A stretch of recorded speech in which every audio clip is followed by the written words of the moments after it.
Gente querida, aqui quem vos fala é o professor Giba Lavras de Química do curso Positivo. Hoje eu tenho o grande privilégio, estou muito orgulhoso, porque ele aceitou aqui dar uma entrevista, né? O querido professor Domingos de Matemática, um estupendo professor com carisma muito grande. E, Domingos, seja bem-vindo. Obrigado, Giba. E olha, fique à vontade para falar um pouquinho da sua história. Então aqui a gente está para bater papo e os alunos estão todos aguçados aí para saberem, né, o que vai rolar. Sempre temos histórias para contar. Então, Domingos, a sua origem, né? Como que... Porque hoje eles veem a gente como professor e eles falam assim, puxa, mas será que já colocaram eles lá como professor? Mal sabem toda a trajetória, né, que nós passamos. Verdade. Então, se você puder falar para os alunos, o pessoal que te conhece também, independentemente de ter sido aluno. Bom, na verdade, eu estudei para ser engenheiro civil e trabalhei com engenharia civil durante muitos anos. Eu fiz curso, meu ensino médio foi no Cefet, atual TFPR. Tudo aqui em Curitiba? Tudo em Curitiba. Tá. Eu fiz curso de edificações, era um curso de 4 anos, e quando eu entrei com 14 anos lá. Quando eu entrei lá, eu já comecei a trabalhar com engenharia numa empresa. Então, quer dizer, 4 anos antes de eu entrar na Engenharia Civil da Federal, eu já estava trabalhando na engenharia. Então eu comecei assim. E quando eu estava no final do curso de edificações, já estava com 17 anos, já estava para entrar lá na engenharia, eu comecei a dar aula particular. Então meu primeiro contato com a educação foi através de aulas particulares. E de matemática? De matemática. Na época até, Giba, o primeiro ano que eu dei aula de matemática e física. Eu também passei por né? isso. Você passou por isso também, né? Acho que você é matemática, física e química, isso. Né? Pois é. E depois acabei optando pela matemática porque eu acabava gostando mais. Enfim. E é uma paixão isso, né? Você começa e não para mais, Não. Né? Quanto mais você se envolve, mais você gosta, mais você quer trabalhar. E antes disso, para você ir para a engenharia, teve alguma influência da família, algum parente, algum vizinho, algum amigo querido, sabe, que falou, putz, vai nessa que é uma boa? Giba, não. O que eu lembro, assim, eu lembro que desde criança eu queria trabalhar com construções. Eu sempre me interessava quando tinha uma construção, eu passava na frente, eu queria entrar para ver o que tinha lá. Puxa, então, é difícil isso, né, pessoal? Mas desde criança. E eu sempre quis, então, fazer... Eu tinha dúvida se era engenharia civil ou arquitetura. Mas aí depois que estão bem ligados também, né? Totalmente. Mas eu vi que eu gostava da parte de obra mesmo, né? De então, cálculo. Cálculo e obra, né? Porque, na verdade, depois que eu entrei na engenharia, você acaba trabalhando ou com cálculo, ou com projeto, ou na obra, né? Mas eu gostava da obra, eu gostava de estar lá na obra, né? Ver crescer mesmo Exatamente, todo o prédio, exatamente. Né? Então não teve influência nenhuma familiar. Foi uma coisa desde criança. E o lado do professor? Então, a minha história... Você falou de aula particular, mas eu digo de começar a ministrar, onde você começou? Então, a história do meu começo foi engraçada. Eu estava no primeiro ano de engenharia, junto com o professor Marcel. Marcel é meu colega de engenharia Aliás, civil. o Marcel falou aí, querido Marcel, um grande abraço, falou muito bem de você. Mas o Marcel ele é meu amigo, então quando ele falar bem, você tem que dar um desconto, não, tá? Mas assim, quando eu estava no primeiro ano de engenharia, eu fazia projeto arquitetônico, né, que eu já sabia fazer, e para sobreviver, e eu dava aula particular. Então eu tinha uma vizinha minha, a professora Regina Sikorski, querida Regina Sikorski, adoro ela, professora de geografia, trabalhando Positivos anos. Abraço, Regina. Grande Regina, e agora já aposentada, professora de estudos sociais, de geografia, de história. E a Regina me ligou um dia, era 6 horas da tarde, ela falou, escuta, você não está afim de dar umas aulas? Eu pensei que era aula particular. Eu falei, claro que eu tô afim de dar aula. Tamo aí. Aí ela falou, então vá nesse endereço e fale com essa pessoa. Peguei o endereço, 6h30 da tarde, cheguei no colégio decisivo, ali que tinha na Praça Rui Barbosa, aqui em Curitiba. Quando eu olhei o colégio, eu falei, puxa, será que é para dar aula de assistência? Eu não estava entendendo muito bem o que ia acontecer. Entrei, conversei com ela. E ela dava aula lá ou ela dava aula à noite no decisivo, no supletivo, você passou por supletivo também, né? Que hoje é a educação de jovens e adultos, e ela dava aula de manhã no Positivo Júnior. Então ela dava Positivo Júnior de manhã e à tarde, e à noite dava aula no supletivo, a Regina. Cheguei lá, quem me recebeu foi o professor Wellington Ferreira Ribas, que é meu amigo até hoje, professor de Química.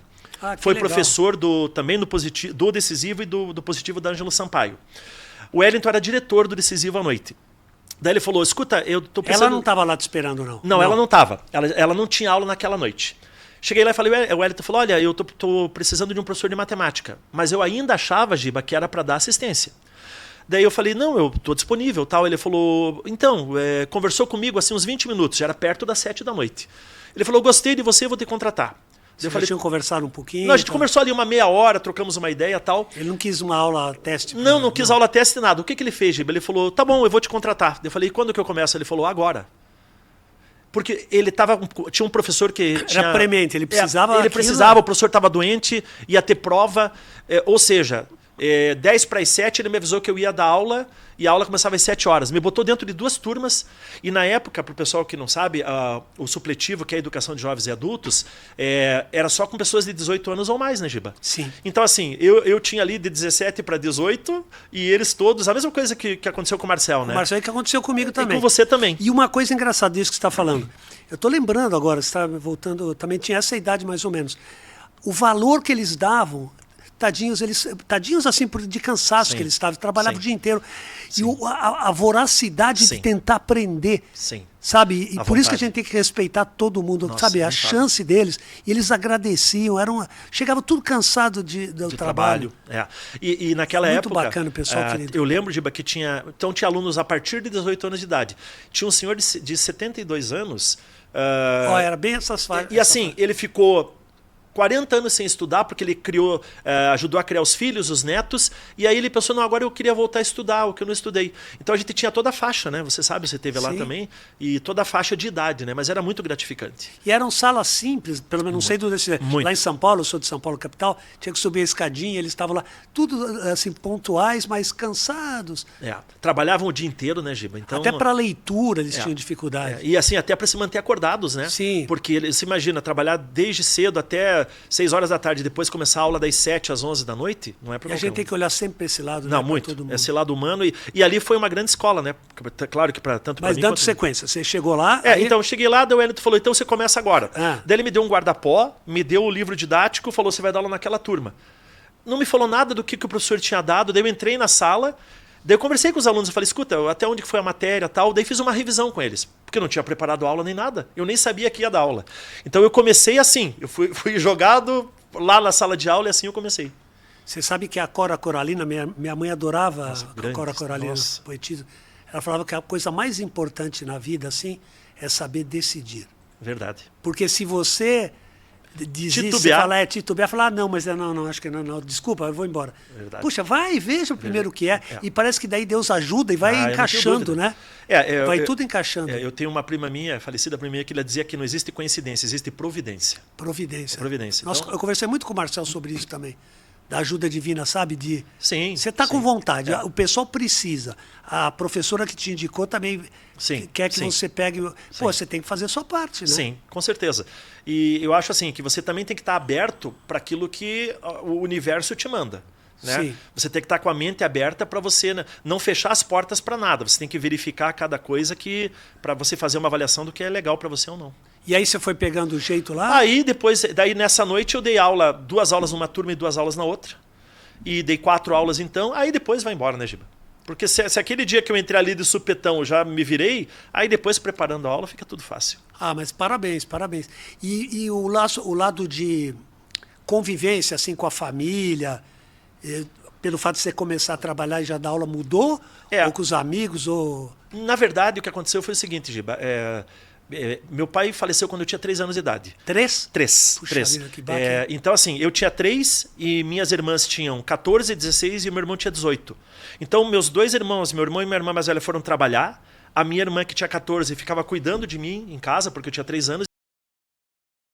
Então, meus irmãos tiveram que largar dos estudos para poder a gente se sustentar. Sim. E aí, eu fui o único que pude estudar. Né? Meus irmãos acabaram abdicando disso. E depois, quando eu tinha lá já 22 anos, aí eu acabei inverter o papel, eu acabei me tornando o provedor da família. Sim. Né? A gente chamava de arrimo de família antigamente, você lembra desse termo? Então a minha relação com a minha família sempre foi muito estreita. Já era antes do meu pai falecer.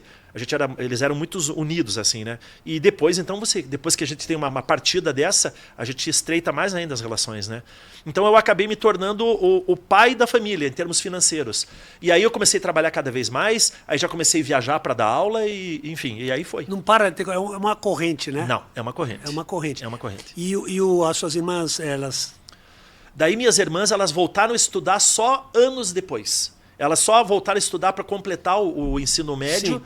Elas não fizeram ensino superior. Meu irmão ainda conseguiu fazer ensino superior. Mas eu sei, mas elas estão... não, estão. Meu irmão... Manda um abraço para as irmãs aí, as manas, minha irmã Cleia, minha irmã Cleide. Meu irmão faleceu em 2020. teve um câncer, faleceu rapidamente. E minhas irmãs estão sempre... todo domingo a gente almoça junto, na casa da minha mãe. Todo domingo almoça na casa da minha mãe, a gente faz um churrasquinho lá e geralmente sou eu que asso a carne. Bom, então nós estamos aonde? Você fez isso aí, mas você já ia prestar vestibular? Então, na verdade... Vamos fazer uma frise histórica. Vou fazer uma cronologia. Então eu entrei ali com 18 anos para começar a dar aula. Eu estava indo para o 2º ano de engenharia. E o Marcel também, foi na mesma época que a gente começou a dar aula. Até foi curioso porque a gente começou a dar aula um sem saber do outro. Ah, é? Ele foi trabalhar na época... que vocês eram vizinhos. Nada, não tem nós nada nos conhecemos na Federal, nos conhecemos na Engenharia Civil da Federal. Ele foi pro Bardal e pro Dom Bosco e eu fui pro Decisivo e pro Positivo Júnior. Porque 6 meses... você foi pro Positivo Júnior? 6 meses depois eu comecei a trabalhar no Positivo Júnior. E depois passei pelo ensino médio do Positivo. Isso foi lá... Bom, faz muito tempo, né? Não vê o caso. Sim, mas enfim, faz muito tempo e depois eu fiquei muitos anos fora do Positivo e retornei em 2016. E estou lá até agora. Estamos lá. Estamos lá com o maior orgulho. Aliás, falando de estamos lá, uma coisa que vem sempre à minha mente, eu dou aula à tarde na T7, um grande abraço pessoal aí do Positivo, da T7 também. E sempre que deu o sinal, é intervalo, eu estou para ingressar, para dar aula, as 2 últimas aulas da tarde, quando está o senhor lá, conversando sempre com os alunos e tirando dúvida. Isso é uma coisa impressionante, porque é o carinho que você tem pelos alunos. Eu acho isso fundamental. Não é só o professor dar aula em si. Não. Você tem que tratar a pessoa como ser humano, ver... Puxa, tanta riqueza que eles passam para a gente nessa conversinha, né, de... Infelizmente, as aulas que nós damos são aulas monocráticas, né, Giba? Até porque não tem como ser diferente, né? Sim. Quer dizer, tem que ser nesse formato, mas o ideal seria a gente fazer uma troca de informações com os alunos, né? Você joga uma informação para o aluno, ele te devolve e tal. Mas o carinho que eles têm pela gente... Né? E aí, como eles não podem fazer isso dentro de sala, cai no que você está dizendo. Quando eles saem da sala de aula, eles querem conversar, até às vezes não é nem sobre a matéria. Mas eles precisam falar que eu estou aqui, trocar uma ideia. É muito bacana. Não, é muito legal. Eu acho que essa parte da nossa profissão é uma parte muito bacana. Você ter poder conviver com os alunos fora de sala de aula. E o Positivo dá essa chance, né? Sim, sim. E os alunos gostam. Claro que às vezes a gente, infelizmente, não tem tempo de ficar o tempo que a gente gostaria ali. É verdade. Né? Porque a gente está correndo de uma turma para outra tal. Mas, assim, sempre que possível a gente faz e gosta de fazer. E passa a ficar uma coisa assim mais sociável, né? Total. Com tudo, eles lembram. Puxa, eles começam a sentir que nós estamos no mesmo patamar deles, só com a função de professor, de ensinar. Só que a gente aprende com eles também. Muito. Né? Aprende muito. Muito. Eu acho que essa troca que existe talvez uma das melhores coisas, né, da humanidade. Essa troca, esse relacionamento, troca de informações, troca de bons fluidos, né, de você poder pegar a energia boa de uma pessoa e retribuir. Né? Porque eu sempre fui arguído, muita gente me pergunta, não é maçante você dar aula em pré-vestibular? Porque você sai de uma sala com a mesma matéria que nem você de matemática. Você vai dar polinômios, por exemplo. Todas as salas você vai dar polinômio. Mas os alunos não são os mesmos. Exatamente. É diferente. A sala pulsa de outra maneira em relação à sala ao lado. É curioso isso. Então, e você não cansa. Embora você fale, como não cansa? Cansa pra caramba. Cansa, mas na hora que você está dando aula, você não lembra do cansaço. Não, é uma coisa incrível. Porque eu acho assim que... eu não sei, cada professor tem um jeito, né, Giba? Mas para mim a sala de aula ela sempre foi uma espécie de um refúgio. Por exemplo, assim, você podia estar com vários problemas pessoais, digamos assim, mas quando você entrava dentro da sala de aula, parece que aquilo era um escudo de proteção para você. Né? Nada te atingia ali e você esquece mesmo. Você esquece isso, você esquece do problema. Você esquece tudo que tem lá fora. Você está ali concentrado, e isso que você falou é importante. As aulas são iguais do ponto de vista do conteúdo, mas as pessoas que estão nos assistindo são diferentes. Totalmente diferentes. Então, nunca a aula é a mesma. E a sala parece que tem uma alma, né? Cada sala. Cada sala tem uma alma. Com certeza, é incrível, você faz o estilo desse, o estilo daquele. E assim, a gente respeita as características de cada um, né?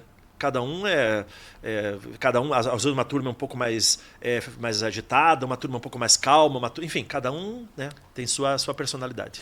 E outra coisa que eu ia falar para você, Domingos, na escolha da matemática, tanta parte, né, geometria, álgebra, tanta coisa, como que de repente você gostou mais de uma ou de outra? Você pode explicar um pouquinho o que pega no teu coração? Na verdade, assim, quando eu comecei a dar aula de matemática e física, mas eu acabei pendendo mais para matemática, até porque apareceram mais vagas de matemática na época.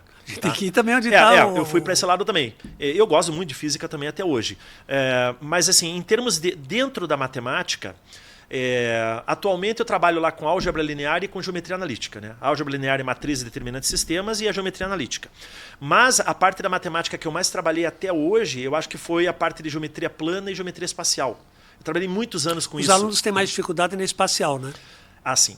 Para visualizar. O Kolbe é um estupendo, Não, professor. o Kolbe é um... Né, é um ícone aí. Nossa, o Kolbe é nosso... Kolbe, um grande abraço. Eu costumo dizer que o Kolbe é o nosso oráculo. Ele é o nosso guru. Grande Kolbe. Nossa, uma pessoa extraordinária.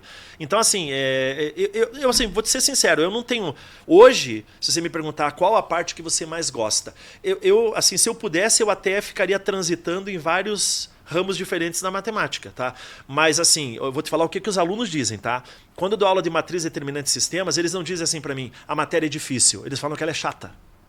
O aluno acha chato ficar desenhando a matriz, sabe? Guerra de sarros, exatamente. E a geometria analítica, assim, eles gostam mais, só que como a geometria analítica ela é uma ponte que liga a geometria com a álgebra, então você precisa de mais recursos para trabalhar com geometria analítica. Mas é sensacional, né? Qual que é a minha vantagem? É que quando eu vou dar geometria analítica no segundo semestre, o aluno já teve aula de geometria plana espacial com o Kolbe, então ele já fez a base e já teve a parte de funções. Né? Então, assim, eu uso muito de funções e muito de geometria plana espacial na geometria analítica. Né? Então, o aluno já chega no segundo semestre... Até com trigonometria eles já estão tendo todo ali. A trigonometria já passou também. Eles já dominaram. Já. Tá, essas matérias todas, trigonometria, geometria plana e funções, estão todas no primeiro semestre. E a analítica está no segundo. Entendi. Então, quando eles chegam para mim com analítica, eu preciso de alguma coisa de trigonometria, eles já tiveram. Não, eu preciso de alguma coisa de geometria plana, eles já tiveram. E quando eu vou usar espacial, eles também já tiveram. Aí já dá todo o feedback, né? Ele já tem a base, Giba. A base. Ele já tem a base. Você sabe que uma das matérias que... Eu sou de São Paulo, eu dava aula no Ângulo lá em São Paulo. Que os alunos tinham mais dúvida, fui aluno lá também. Era na parte de binômio de Newton, a parte de probabilidade. Porque dá a sensação, às vezes, que você está sabendo aquilo, você entendeu o que o professor falou, mas você vai fazer e você fica inseguro. Mas não é culpa do professor. Não. Existe um ditado que diz que você pode fazer 1000 exercícios de análise combinatória ou probabilidade e achar que está sabendo. Aí você pega o 11º que você não faz nem ideia de como começa. Isso porque... É porque assim, o raciocínio lógico-matemático ali é muito refinado. Né? Então as abordagens são diferentes. Mas o aluno que pega bem a parte de análise combinatória, quando ele chega em probabilidade, ele já está mais tranquilo, né? E o binômio de Newton, cada vez a gente vê menos em vestibular, em questões de vestibular. Cada vez cai menos. Cada vez menos, Cada vez menos. Cada vez cai menos. Muito pouco a gente vê e se a gente for voltando década após década, antigamente caía muito mais do que cai hoje. É verdade. E falando um pouquinho agora da origem da matéria e tal. Tá. A gente estava comentando em off toda a parte de sistema cartesiano, essas coisas de gráfico, que é uma coisa apaixonante isso, né? Sim. De hoje a gente poder visualizar uma coisa da realidade, das coisas que nos cercam por um meio cartesiano e tal. Sim. Você podia dar uma noção para eles, que a gente estava conversando sobre isso, que é muito legal isso que você falou. Até em off... até o nome cartesiano, a gente vê tudo isso. Antes da gente começar, até a gente chegou aqui conversando aqui em off, que a maioria dos grandes matemáticos também eram grandes filósofos, né? A maioria, René Descartes, Pierre de Fermat, Blaise Pascal. Tinha até poeta, músico, né? Exatamente, né? Se você voltar mais no tempo, né? Platão, Arquimedes, né? Deixaram extraordinárias contribuições para a matemática, mas a essência deles era a filosofia. Eu conversava com o Giba antes que a gente fala, por exemplo, plano cartesiano, em referência a René Descartes. Mas o René Descartes não foi o primeiro que trabalhou com a ideia do plano cartesiano. Existe um matemático chamado Pierre de Fermat, que 10 anos antes mais ou menos do Descartes, ele já tinha tido a mesma ideia. Então, a gente diz na matemática que o nome plano cartesiano podia ser plano fermatiano. Ó, que legal. Por quê? Porque o Fermat ele teve a ideia antes do Descartes. Mas a ideia dele, digamos assim, como o Descartes era mais famoso porque era um grande filósofo, quando o Descartes apresentou o trabalho, acabou vingando a ideia dele, como se fosse a primeira. Mas, na verdade, o Pierre de Fermat já tinha tido a ideia mais ou menos uns 10 anos antes. E isso abre, eu lembro quando eu era criança, como abre a cabeça da gente o sistema cartesiano, né? Porque... E depois quando vem para a geometria espacial... Exatamente. Né? Porque assim, digamos assim, é uma maneira de você posicionar as coisas, né? É um sistema de posicionamento. Porque, por exemplo, a gente fala plano cartesiano. Se você pega uma questão de vestibular, eles dizem sistema cartesiano ortogonal. É, né? verdade. É um sistema de posicionamento, né? Como existem coordenadas polares e outras. Então, por que isso é tão importante? Porque é uma coisa que a gente usa na vida prática. Né? A gente consegue posicionar as coisas e, enfim, colocar. E diga os gráficos que tem de política, de tudo essa coisa de desenvolvimento econômico. Os nossos smartphones, né, Gil? Tudo isso. Baseado nisso, né? Então, assim, essa parte, digamos assim, da geometria analítica, ela abre a cabeça mesmo do aluno. Ela abre Eu adorava geometria analítica, adorava. E em relação ao René Descartes, ele era muito mais filósofo do que matemático, né, Giba? Se você olhar a contribuição dele para a filosofia, foi, nossa, enorme, né? Só que ele também era genial na matemática, né? Quase todos eles tinham matemática. O próprio Einstein, que a gente fala da teoria da relatividade, mas ele era matemático também. Exatamente. A gente conversava também em off e falava sobre o Leibniz, que não é tão conhecido aqui no ensino médio, né? Mas ele também é considerado um dos pais do cálculo diferencial integral, junto com o Newton. Né? Então, assim, a gente só está falando de gênios aqui, né? Covardia, né? Fibonacci. O Fibonacci é uma história interessante. O homem é uma enciclopédia, gente. Você puxa ele. Fala aí. A Fibonacci era um apelido, porque ele era filho do Bonaccio, um italiano. E daí ficou Fibonacci o apelido, mas o nome dele era Leonardo de Pisa. O pai dele era um comerciante.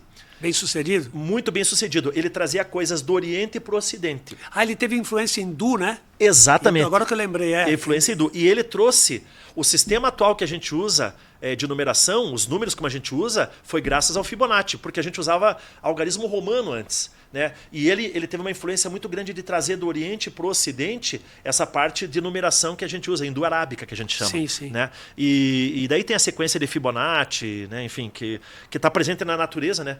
Que é aquela sequência 1, 2, 3, 5, 8, que se você soma dois termos, você acha o próximo. Né? E ela está presente na natureza, por exemplo, tem certas árvores que elas crescem assim, sai um caule principal que ramifica em 2, que ramifica em 3, e aí é a sequência de Fibonacci. O Kobe chegou a comentar um pouquinho disso também, né, Kobe, querido? Falou aí, mas isso é muito muito legal, né? Muito interessante. É muito interessante. Nossa, quando você mergulha nisso, então você fica cada vez mais interessante. E o que eu acho mais fantástico, as aplicações da vida. E do passado e do futuro também. Exatamente. Que está vindo. Tudo porque o cara fala, mas matemática é ficar fazendo continha. Não é. Você tem que saber interpretar. Lógico que precisa fazer conta e tal. Exato. E daí se você olha para o céu, você começa a ver também constelações e tudo mais que tem ligações matemáticas. Né? Então a matemática realmente é uma linguagem universal. Até você falou do pessoal que ia Bernoulli, um monte de gente aí também ligado ao espaço, né? Sim. As descobertas geodésicas, toda essa parte de astros e astronomia. Exatamente. É o que você falou também. Eles eram quase todos multidisciplinares, né, Multidisciplinares. Assim, cara, era matemática, física, muitos entendiam de química, biologia, eram mentes muito abertas, né? Muito à frente do seu tempo, né? Não, uma coisa fantástica. E você sabe que eu fico pensando nisso porque, associando com os alunos, o aluno ele tem que ter a liberdade de perguntar. Sim. Por quê? Porque ele vai ver com tudo isso que você está falando de matemáticas e tal, como a pessoa pode ser potencialmente assim, estupenda no assunto, mas ela pode ser também em outro assunto. Sim.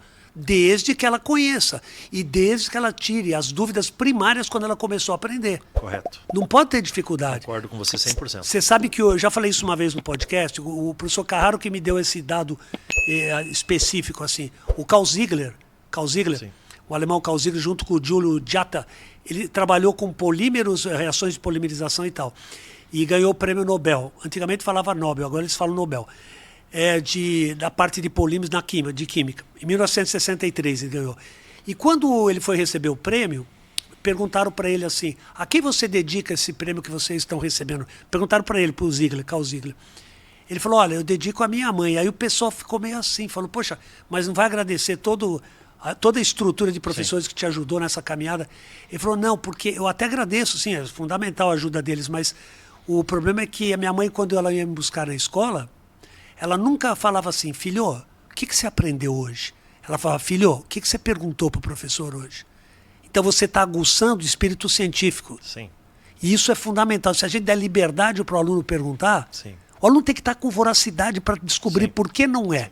Você não concorda? Concordo. Eu sempre digo para os alunos que as perguntas sempre enriquecem a aula.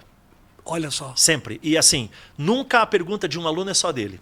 Invariavelmente, quando o cara tem uma dúvida, porque a maioria deles tem vergonha de perguntar em público, né, Giba? Sim, alunos, sim, né? não Mas só quando, quando um fala, professor, ele acaba tirando a dúvida dele de mais uma porcentagem grande de alunos da turma. Né? Então, assim, seria ótimo que a gente tivesse dentro de uma aula tempo para abrir para as perguntas ilimitado, né?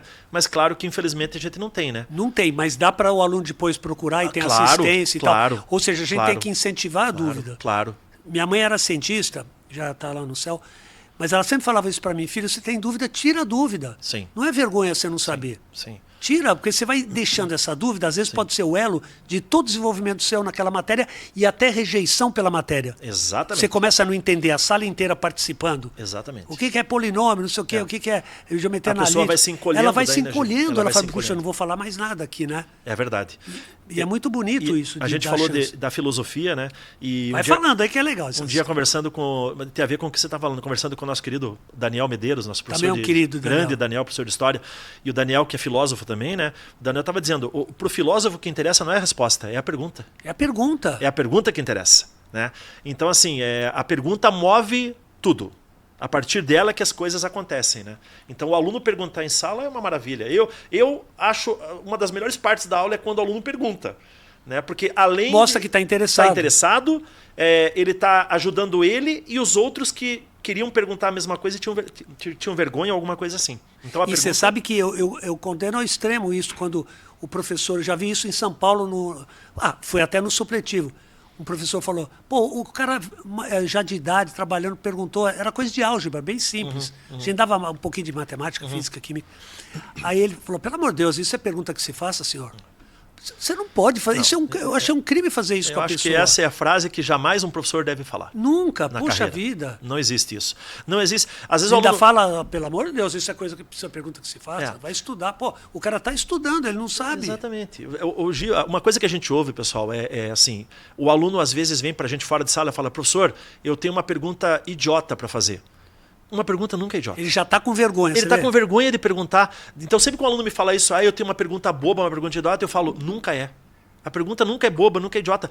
Toda pergunta tem um motivo de ser e mostra aquilo que o Giba falou. O interesse da pessoa em aprender, em melhorar, em se tornar uma pessoa melhor. E a gente se sente tão alegre quando o aluno vem, final de ano, assim, acostuma, professor, eu não tinha base nenhuma nisso. Mesmo. Eu já estou tendo segurança em alguns exercícios. Não é que ele fez todos. Sim.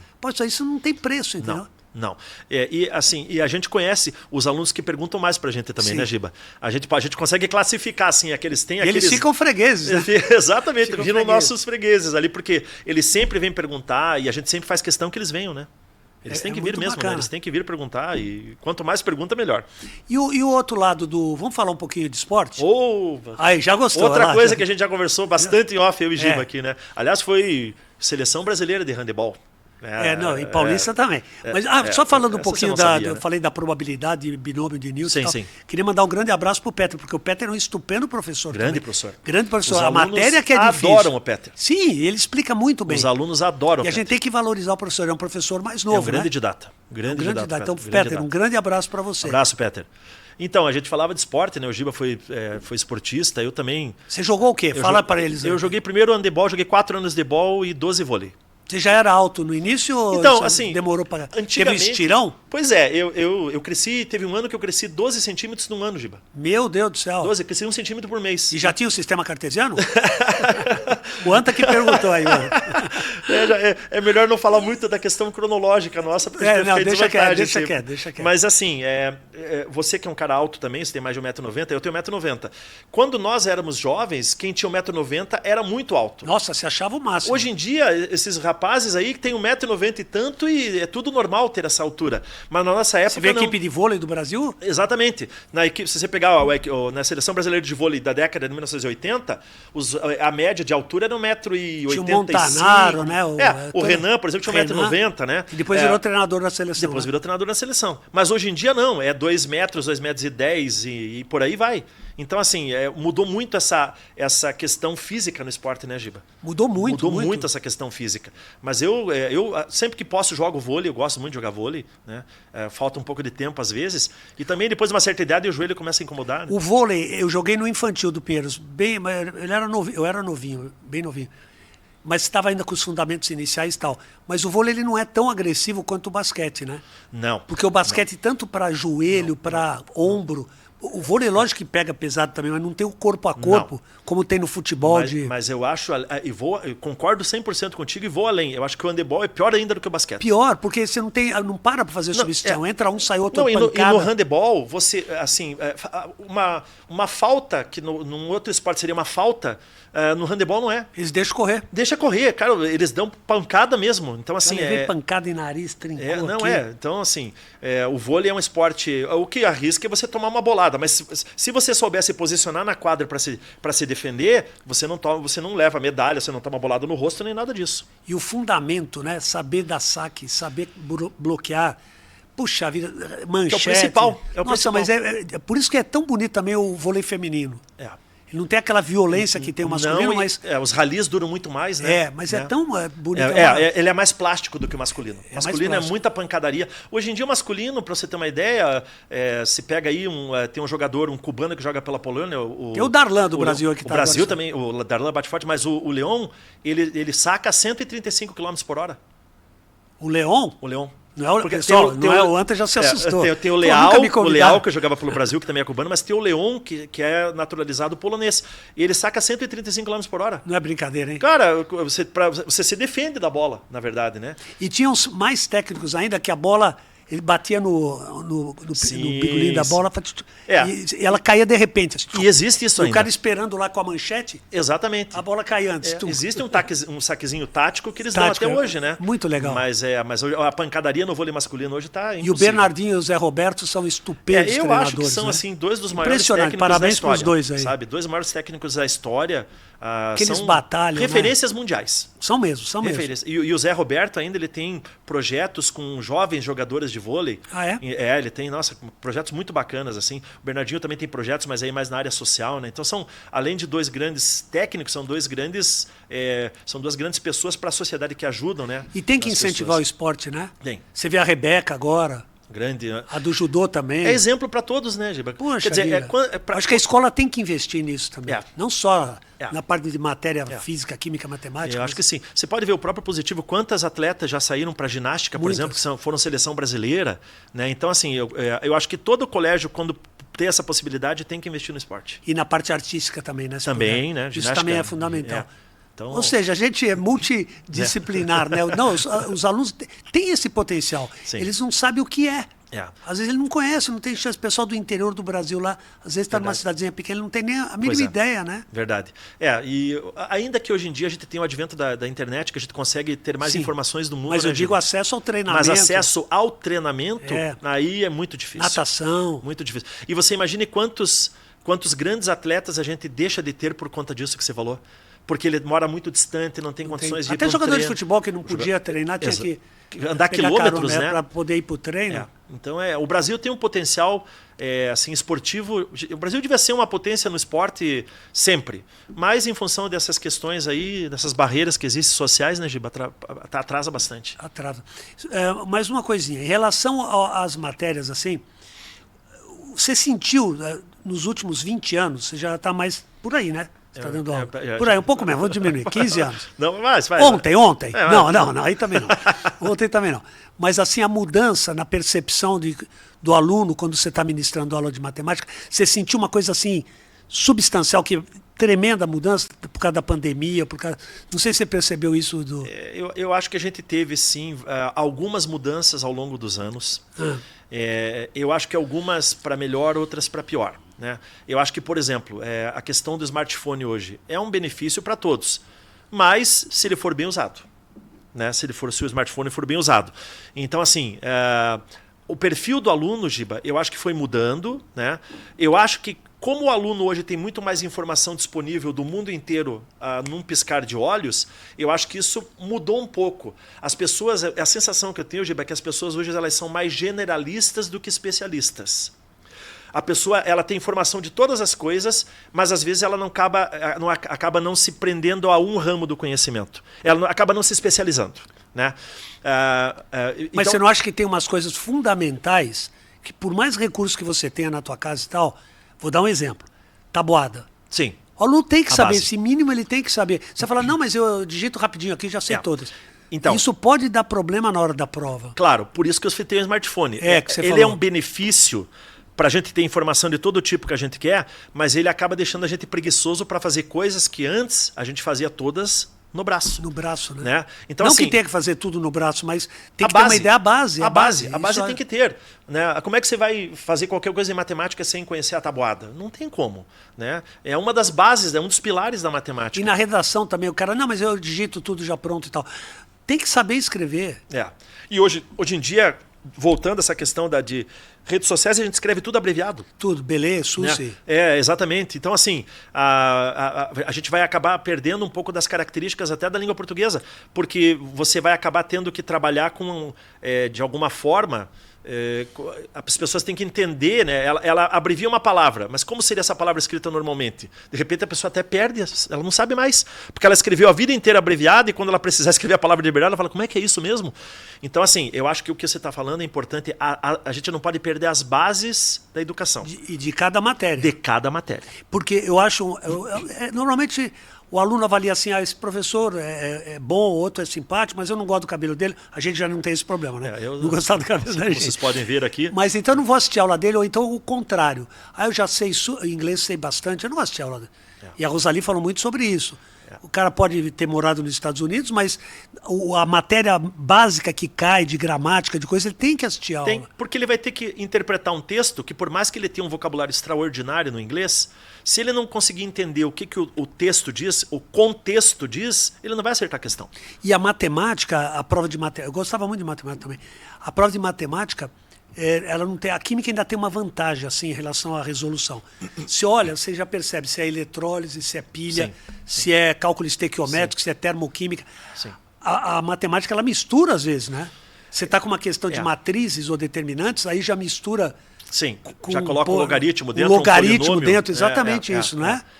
E assim, então o aluno tem que ter uma visão geral, não pode ficar gostando só de um professor de matemática e não assistir a aula dos outros. Não, e vou além. Geometria, né? Se você pega uma prova, por exemplo, como a da Universidade Estadual de Maringá, às forte, vezes hein? Numa mesma questão, eles misturam conhecimentos de disciplinas diferentes. É verdade. Eu lembro de uma questão, por exemplo, que era uma questão que tinha uma matriz, mas ela misturava com zoologia. Então, se o cara não soubesse as questões da zoologia e as questões relativas às matrizes, ele não acertava a questão. Mas você já falou aí do Fibonacci com a planta. Exatamente. Então veja quanta coisa rica pode isso. E assim, aqui entre nós, né, Giba, a natureza está toda misturada. Na natureza não está separada a química da matemática, da física, está tudo junto, né? Então, assim... E não vai cair assim, matéria do Marcel, não. Matéria do Domingos, matéria do Kolbe.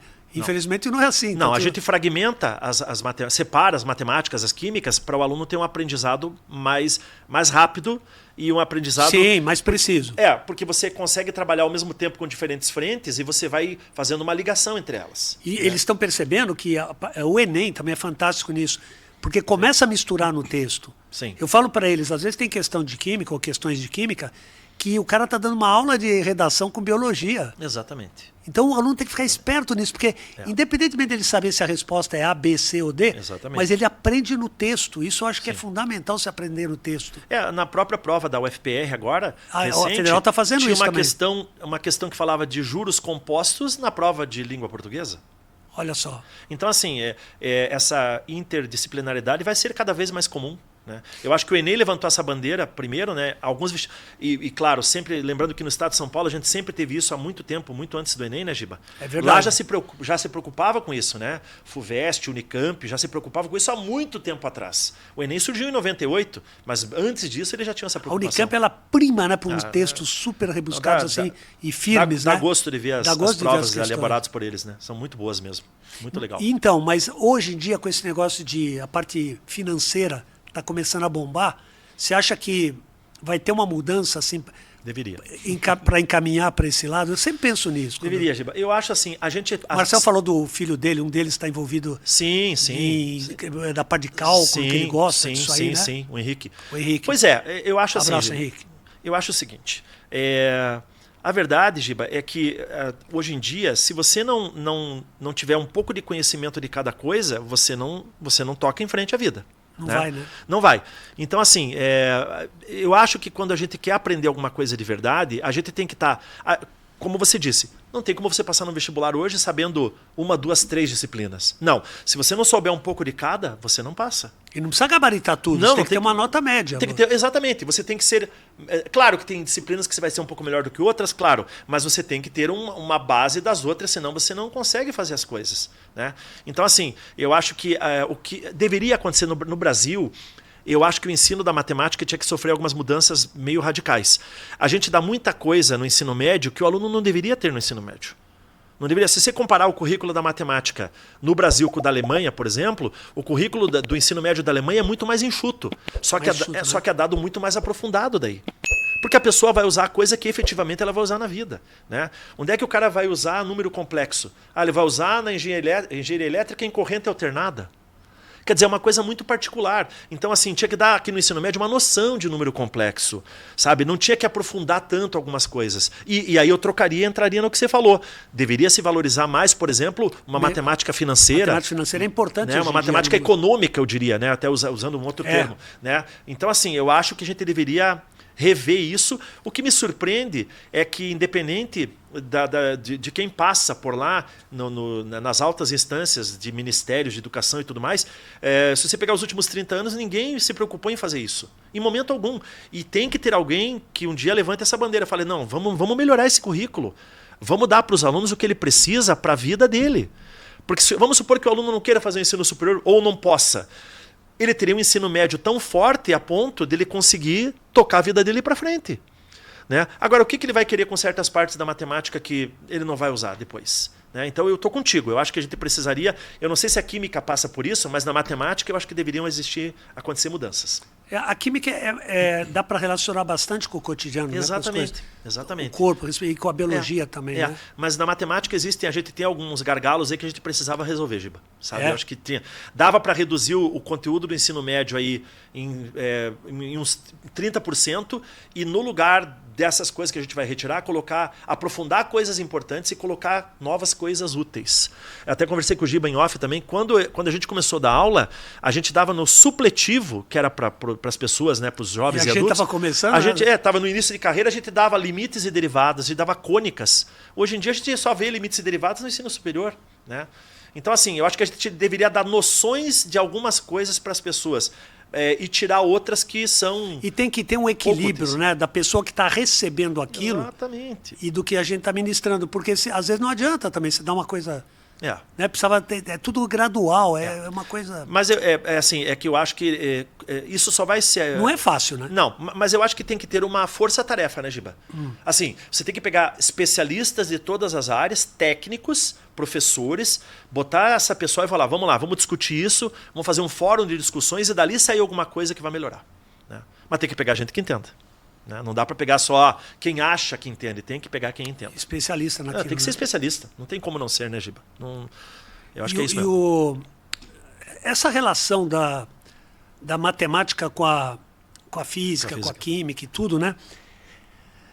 Essa opção, você sentiu que muita gente já foi para o lado de humanas, desde que você vem dando aula assim? Porque eu lembro, na época que eu prestei vestibular e tal também, o pessoal era engenharia, medicina e direito. Certo. Aí começou a dar uma gama de possibilidades, né? Sim, aí veio publicidade. Eu lembro quando eu estava aqui já em Curitiba, publicidade era tão procurada quanto a medicina. Jornalismo. Acho que até passou, jornalismo também. E depois, ou seja, falta um pouco disso ainda para o aluno ter uma ideia mais certa do que ele pode ter no futuro, o que ele vai buscar. Acho que teria que ter uma, sabe? Eu acho que um exemplo perfeito do que você está falando foi o que aconteceu na UTFPR. O que aconteceu na UTFPR? A UTFPR era assim, quando eu era estudante lá no Cefet, eram cursos da área de exatas. Então a gente tinha lá especialistas na área de exatas, na elétrica, na civil, na mecânica, etc. Quando ela virou universidade, foi bom porque ela abriu para outros cursos de outras áreas. Então, desse ponto de vista, é inegável que foi bom. Só que ela passou a ter um aluno mais generalista do que um especialista. Então, hoje, por exemplo, a gente vê muitos cursos de todas as áreas. O vestibular dela era excelente. Mudou completamente. Mudou, né? Mudou completamente. Então, tem a ver com o que você está falando. Eu acho que quando você oferece mais possibilidades, o que é ótimo. É ótimo ter várias possibilidades. Sabe, o mercado, né? Você pode atingir mas o que a gente vê também, Giba, é o outro lado. É a pessoa, ela está na dúvida do que ela quer fazer e às vezes a pessoa ela faz assim. Você ouve isso toda semana, o que eu vou falar. Ai, professor, eu gosto de direito, mas eu também gosto de medicina. E a pessoa acha que isso é um absurdo. Não pode? Não, pode. Lógico que pode. Basta você conversar com o nosso querido Ivo Carraro, que é um querido, nosso estupendo outro oráculo que a gente tem, que é um especialista nisso, né, em questões vocacionais. E você, quando faz um teste vocacional, você vê, nossa, apareceu aqui que eu podia ser artista, podia ser engenheiro. Então, às vezes, a pessoa ela acha que ela está errada em passar pela cabeça dela que ela pode ser mais de uma coisa. E quase sempre na vida a gente pode ser várias coisas. Várias coisas. Né? Então eu acho que é o que você falou. A gente tem muitas opções hoje. Eu acho que as pessoas perderam as referências. Antigamente eram, né, tinha lá a medicina, a odontologia, que eram os principais cursos da área de biologia, né, de biológicas, por exemplo. A gente tinha as engenharias, tinha o curso de direito, administração. Hoje a gente tem tantas opções que, assim, eu acho que a pessoa fala, meu Deus, para que lado que eu vou? E aí ela deveria procurar um serviço vocacional, alguém que orientasse ela, né, Giba? Eu acho que isso é uma outra coisa que eu acho que faz falta, né? E talvez até uma coisa dessa pudesse ser embutida nos meios educacionais no lugar de algumas coisas que a gente dá para o aluno e que são absolutamente inúteis. Eu fiz um colégio chamado Colégio Vocacional Oswaldo Aranha, lá em São Paulo. E eu tive o privilégio de conviver com o William Vac, o Guilherme Arantes estudou na minha sala, e ele vai dar show aqui em Curitiba logo. Grande músico e grande jornalista, né? Então, e ele, é isso que você está falando. E ele era mau aluno, lógico que não, era um super bom aluno, mas ele tinha o lado artístico também, Sim. ele acabou optando por esse lado. Sim. Então, quanto maior for assim, o espaço a mostrar para você poder escolher, Sim. sabe? Porque é isso que porque a pessoa nasce, ela pode ser várias coisas. Sem dúvida. Né? Então a gente tem que tentar discutir isso antes da escola. Outra, né, não impede, não impede. Uma não impede a outra. Né? E aí a gente volta para os matemáticos que você está falando aí. O cara era físico, era biólogo, era toda essa parte de... Exatamente. Poeta. E isso era muito comum antigamente. Eles eram realmente multidisciplinares. Multidisciplinares. Era impressionante, assim, e muitos eram O Einstein poetas. tocava violino? Não, o Einstein era fantástico. Completamente fora da casinha, né? Do bom sentido, né? Do bom sentido, né? Porque ele tinha uma visão, assim, de... eu sempre achei que essas pessoas, elas eram pessoas, assim, muito à frente do tempo delas, da impressão que elas realmente vieram, assim, com aquela missão de abrir as possibilidades para as outras, né? Fazer o mundo melhor e tudo mais, em todas as áreas, né? Grandes cientistas que, né, se a gente for para a área de saúde, né? Quanta coisa a gente evoluiu, né, em termos de medicamentos. Evoluiu né? muito mesmo. Né? Felizmente, né? As pessoas, por exemplo, Você vê a faixa etária, né? O pessoal com 50, 60 anos já morriam todos. Assim, não, a expectativa, não todos, mas a expectativa de vida aumentou muito, né? Tem gente chegando a 100 aí. Não, e as pessoas se enganam, né? Por exemplo, eu lembro que, por exemplo, no episódio da pandemia da Covid, as pessoas falaram, meu Deus, mas a vacina ela ficou pronta muito rápido, em 1 ano e meio. Errado. Teve 2 pesquisadores que ficaram décadas antes disso, antes de surgir a Covid, eles ficaram pesquisando esses métodos de vacina que foram usados agora. Então, eles não saíram do zero quando eles chegaram na vacina da Covid. Esse 1 ano e meio tinha por base 10 anos de pesquisa antes. Então, assim, às vezes as pessoas acham que as coisas caem do nada, assim, né? Então, não, sempre existe muita pesquisa. E o avanço tecnológico, isso aí faz com que comece a descobrir novas coisas, né? Sim, e às vezes até num caminho, você está indo para um caminho que não deu certo, e ali você descobre outra coisa que é até mais importante. Exatamente. A mãe do Giba foi cientista, né? Nós temos aqui no Brasil a Margareta Dalcomo, que é uma grande cientista brasileira, né? Nossa, então a gente tem, assim, grandes exemplos no Brasil, né, Giba? O César Lattes.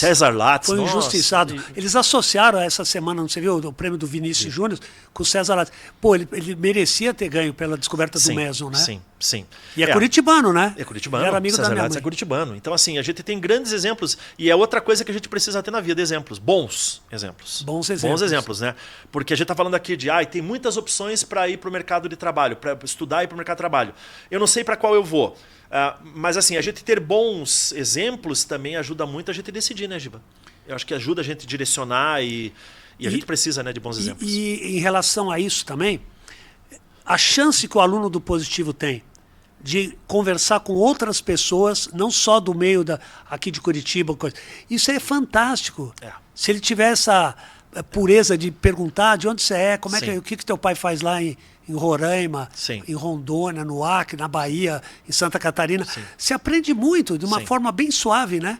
E hoje a gente E tem... a pessoa fica introspectiva. Exatamente. E passa o ano e não conhece o cara. Porque Não conhece. o Positivo sempre teve uma característica de ter muitos alunos de fora de Curitiba. Sim, né? muitos. Hoje, graças à tecnologia, a gente tem alunos do Brasil inteiro. E a gente tem excepcionais e excelentes alunos online. Fizeram o curso inteiro online, né? 100% né? online e passam em medicina, passam em todos os lugares, em todos os cursos, em todos os lugares do Brasil. Então, assim... E mandar um abraço para eles, porque a gente não conhece pessoalmente. Exatamente. Mas eles vêm aí porque eles agradecem. Está muito legal isso. É né? muito legal. Eu nunca tinha passado por essa agora experiência. que a gente vai nas entradas, no dia de prova de vestibular, e a gente acaba encontrando esses alunos porque que eles foram vêm, às alunos vezes, online, eles vêm verdade. conversar com... É muito legal isso, sabe? Poder ver o rosto deles e... Porque só eles veem a gente, né, GB? A gente não sabe, né? E nós estamos careca, né? Fica vendo. Imagine só. Não, mas é verdade, é verdade. É totalmente diferente. E do jeito que ocorreu foi muito rápido, né? A adaptação que nós tivemos que passar. Aí é o mérito realmente do Alceu. Do Alceu, né? O professor Alceu. Alceu e o professor Renato. O professor Renato, eles agiram muito rápido aí. Assim, se a gente for olhar a história da humanidade, né, Giba? Os saltos evolutivos que a gente teve sempre foram quando a gente teve grandes adversidades. Né? Você veja, essa pandemia aí da Covid foi um exemplo, foi uma grande adversidade e surgiram quantas soluções graças a isso, né, Giba? Então, cada vez que a gente tem uma pendenga mundial aí, a gente acaba evoluindo. E todo mundo tem essa sensação que o tempo está passando mais rapidamente, mas parece mesmo, porque quando você era do interior e tal, ou mesmo quando eu não era do interior, eu sou de São Paulo, capital, mas demorava, rapaz, até chegar o Natal. Aí que você está aqui, daqui a pouco já é sexta-feira, já é outro dia, já tem mais coisas para fazer, estudar para o Enem, estudar para Federal, estudar para um monte de universidades aí, né? E assim, eu não fiz uma reflexão profunda a respeito disso, Giba, mas assim, a impressão que eu tenho é que antigamente, quando nós éramos, por exemplo, jovens, como a gente não tinha tecnologia disponível, a gente acaba se envolvia com outras coisas. É verdade. E aí a gente parece que a gente via o tempo passar mais. Hoje em dia, às vezes, isso acontece com todos nós. Você fica ali, você recebe uma mensagem, por exemplo, no WhatsApp.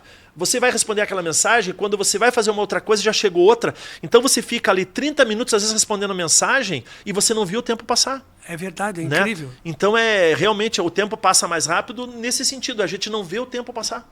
É impressionante. É incrível, muito incrível. impressionante isso, sabe? Então, e não vai mudar, né, Giba? Não vai, não né? Vai tá mudar. difícil, né? Não vai mudar, né? A não ser que haja uma mudança aí no eixo da Terra e mude a velocidade do planeta, senão... Mas eu penso assim, sabe? O ser humano, a gente tem que valorizar ao máximo o ser humano. Ao máximo, independente de classe social, de matéria que ele vai prestar, ou se ele... Porque educar é conviver. Eu sempre pensei nisso, sabe? Você tem que conviver com as pessoas, tem que... Poxa vida. Aqui eu queria fazer um recorte aqui na nossa conversa, que é o seguinte, uma coisa que sempre me impressionou muito no Giba, ele sabe o nome de todo mundo, mas ele não sabe só o nome. Ele conversa com as pessoas. E eu estou falando de todo mundo mesmo, com os professores, com os alunos, com os funcionários da zeladoria, do marketing. Ele sabe o nome de todo mundo porque ele conversa com as pessoas. Então, isso que você está falando é uma coisa que sempre me impressionou. Obrigado. Me impressiona muito, assim, porque não é que eu sei o nome porque... Não, primeiro que só você ter uma memória para lembrar de todos os nomes que esse homem lembra, já é, para mim, fantástico. Mas assim, quantas vezes eu cheguei na sala dos professores e vi você conversando, por exemplo, com a moça da zeladoria, e ela estava te contando um problema que ela tinha, e você estava atento àquilo que ela estava falando? Sim. Então, essa relação que o Giba está falando, que faz muita falta nos dias de hoje, de a gente conversar com as pessoas. Né? Olhar nos olhos das pessoas e conversar, ouvir as pessoas. Porque o que a gente vê muito hoje, Giba? A gente vai num restaurante jantar, por exemplo, tem um casal. Antigamente o casal estava conversando. Sim. Hoje em dia está um no seu smartphone, o outro no outro, eles não se olham. Então essa coisa do contato humano, de você prestar atenção nas pessoas, está cada vez mais raro, cada vez mais difícil da gente ver. Eu aprendi muito isso com meu pai, sabe, que era médico cirurgião, era da aeronáutica também. Ele fazia às vezes cirurgia por fora para o pessoal mais carente e tal. Mas quando a gente ia para o sítio, que ele é do sítio, sabe, ele é lá de Campinas, o sítio lá de Monte Mor, tudo ali, ele falava assim, filho... não começa a falar difícil. Meu pai falava francês fluentemente, e alemão também falava. E ele falava, filho, usa a linguagem deles, procura entender essas pessoas, que elas são tão ricas quanto a gente. Sim. Estou falando riqueza Sim. espiritual, Sim. não riqueza Sim. financeira. Sim. Sabe? Então, procure dialogar. E daí ele ia lá, ô Zé, e a manga aí, tá dando manga? Como é que tá, Zé? Tem algum problema? Sabe, brincava, mas não criticava jamais, sabe? Sim. E a gente... Porque se você começa a dar uma sofisticada, soberba, porque eu já fui para fora do país, dane-se, você foi para fora. Não importa. Não importa Não isso. importa. A pessoa quer conversar, a gente precisa interagir, Não, né? e a gente aprende muito, assim, sabe? Com as pessoas, sobretudo com pessoas que têm experiência de vida, né, Giba? Sim. As pessoas que viveram, assim, eu sempre... E eram pessoas que cuidaram dele na infância. Exato. Quer Tudo dizer, velhinho ali, sabe? Se você vê às vezes a história, né? Fica até arrepiado As isso aí. rugas que as pessoas têm, né? Sim, são solos. histórias do que ela passou, e a Sim. gente poder ouvir essas histórias, né? Dizem que a diferença entre um sábio e uma pessoa inteligente é que a pessoa inteligente aprende com os próprios erros e o sábio aprende com os erros dos outros. Então, assim, eu acho que a gente tem que ouvir as pessoas por todos os motivos. Até para a gente aprender o que é certo e o que é errado, para a gente poder também tentar evitar de ir nesses caminhos ruins. E essas pessoas que têm essa experiência de vida, que elas viveram tudo que elas viveram, elas têm muito para ensinar para a gente. E tem mesmo, uma Né? coisa incrível. E assim, isso independe, como o Giba falou, de classe social, independe de cor, raça, Até de credo, animais também, religião. você fica fazendo amizade com animais. Não, animal, então também a gente aprende Deus. muito, sabe? Então, São os queridos. Então assim, eu acho que está faltando muito isso no mundo, sabe? Essa coisa de você ser mais... Radicalizar, né? Ouvir bastante as pessoas, tentar usar... Evitar um pré-julgamento por causa de evitar- partido político ou por causa de futebol. Eu vi agora violência no futebol. Não, isso é um absurdo. É absurdo, gente. É inacreditável, sabe? É uma barbárie. É inacreditável que... O cara se quebrando lá. A espécie humana está se autodestruindo e, né, quer dizer, se você pegasse qualquer outra espécie, né, vamos pegar lá os animais de uma determinada espécie. E se esses animais começassem a brigar entre eles, você fala, nossa, mas eles são da mesma espécie e brigam, e o ser humano faz o quê? Né? Exatamente isso. o que você está falando. Então, assim, é muito... Religião, às vezes o cara te julga pela religião, Pela não religião, pode. pela Política, política, pelo esporte, isso daí, cara, pelo time que torce, não entre nessa, tá? Não entre nessa não, porque troque isso por ajudar alguém, porque você vai ganhar muito mais na tua E a vida é tão curta, né? A gente tem a chance de fazer essa amizade. No positivo, graças a Deus, a gente tem, né? A gente tem um ótimo ambiente de trabalho. Ambiente assim, bom, o professor Renato dá todo o apoio Renato também. o junto Renato é o nosso mentor. mestre maior, né? E o positivo é o que é, graças a ele, né? E ao seu, que é o seu braço direito, mas o Renato é uma pessoa muito impressionante, assim. E uma pessoa simples, né, Giba? Do Simples, ponto de vista, total. assim, da humildade, né? É uma pessoa humilde e tal. Então, a gente tem o prazer de trabalhar com ele ali e aprender com ele também, né, Giba? Aprende, a gente aprende, né? Ouvindo tudo que ele já passou. Mas faz falta isso, viu, Giba? Essa Faz, coisa né? Faz. E é curioso, a gente falou muito de esporte aqui, né? Quando a gente tem, por exemplo, um evento esportivo, uma Olimpíada, aí parece que todas as diferenças desaparecem, né? Sim. Por quê? Porque o atleta, ele vai lá para competir, muitas vezes, para bater as suas próprias marcas, né? Quer dizer, claro, mas o esporte coletivo você tem um adversário. Sim, ele é teu adversário, não é teu inimigo. Ele não é teu inimigo, ele é teu adversário ali, esportivo, né? E começa a passar que... Dá a impressão que... E aí cai no que o Giba falou. Essas barbaridades que a gente vê aí entre torcidas, pelo amor de Deus. É inacreditável, Giba, que a gente chegou nesse ponto, né? Aí vai levar criança já... Eu, por exemplo, assim, eu não frequento estádio Manda um de beijão pra futebol, tua filha. Minha filha tá na aula agora, né? Fala, Duda? ela vai ver. Meu Ó, amor, Duda. te amo. E a minha... assim, um cuidado que eu tive com a minha filha foi esse, de mostrar para ela que o importante é o esporte. Não é o radicalismo, não é a torcida, não é porque o time do outro, não é porque ele ganhou que você tem que ficar, né, ou perdeu. Não. Você tem que ser uma pessoa que saiba se colocar no lugar das outras, né? Acho que isso que falta também, né, Giba? E também a parte de como aumentou também toda a parte a feminina em relação à masculina na parte de medicina, até na parte de matemática, né? Eu lembro quando na parte que eu prestei lá para engenharia e fiz engenharia, o que acontecia? Tinha muito mais homem, mas Sim, muito no mais. meu caso também. De repente começou a... Sim. Assim, eu li um dado que na média, nos últimos 30 anos, passaram mais mulheres no vestibular do que homens. Se você pegar a média de todos os cursos de todas as universidades... Aqui no Brasil? No Brasil. Tá. Passaram mais mulheres do que homens. Nos últimos 30 anos, a média. E o que aconteceu, isso que o Giba falou, foi legal. Por exemplo, quando eu fiz engenharia civil, até na engenharia civil, Giba, tinha uma quantidade de mulheres ali razoável. A arquitetura já tem mais, né? A arquitetura tinha mais. Aliás, tinha mais mulheres do que homens na época. Mas, por exemplo, a engenharia elétrica e a mecânica na Federal, na elétrica tinham 2 mulheres na turma e na mecânica acho que tinham 2 também. Então, assim, depois isso foi mudando. Então, foi muito legal isso, porque hoje em dia também a gente começou a quebrar esses paradigmas, né? Ah, Sim. Isso aqui é profissão de homem, isso é de mulher. É outra bobagem, né? Então, minha mãe foi muito... Assim, ela fez medicina em primeiro lugar. E muito falava, vai pra cozinha, dona Maria. Vai pra...